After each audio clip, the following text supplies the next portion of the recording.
എല്ലാവരെയും വളരെ സ്നേഹത്തോടെ വീഡിയോയിലേക്ക് സ്വാഗതം ചെയ്യുന്നു. ഇടുക്കി ജില്ലയിലെ നെടുങ്കണ്ടത്തേക്കാണ് പാർസൽ വിടുന്നത്. 616 ടയർ സൈസിൽ വരുന്ന ജീപ്പിൻ്റെ നൈലോൺ ടയർ റീസോൾ ചെയ്ത 2 ടയറാണ് പാർസൽ വിടുന്നത്. ലോക ശ്രദ്ധ നേടിയ ഒരു വാഹനമാണ് ജീപ്പ്. സാധാരണ നമ്മൾ പഴയ മോഡൽ ജീപ്പ് നമ്മുടെയൊക്കെ ഒരു വികാരമാണ്.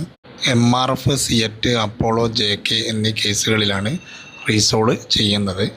ഇത് ബിഗ് റോവർ, പിന്നെ അതേപോലെ ക്രോസ് കട്ട, ജീപ്പ് കട്ട, മിലിറ്ററി കട്ട എന്നൊക്കെ പറയാറുണ്ട്.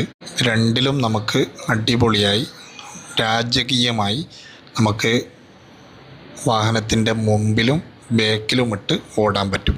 ഇത് തന്നെ കൂളിംഗ് റീബിൽട്ട് ചെയ്തതുകൊണ്ട്, പിന്നെ അതേപോലെ വെളിയിൽ നിന്ന് ഇൻ്റർനാഷണൽ സെഗ്മെൻറ്റിൽ വരുന്ന ടയറുകളുണ്ട്, വെളിയിൽ നിന്ന് ഇമ്പോർട്ട് ചെയ്യുന്ന പ്രീമിയം സെഗ്മെൻറ്റിൽ വരുന്ന ടയറുകളുമുണ്ട്. ഇപ്പോൾ നമ്മൾ പാർസൽ വിടുന്നത് ഇടുക്കിയിലെ നെടുങ്കണ്ടത്തേക്കാണ്. 616 ടയർ സൈസിൽ വരുന്ന 2 ടയർ. ഇനി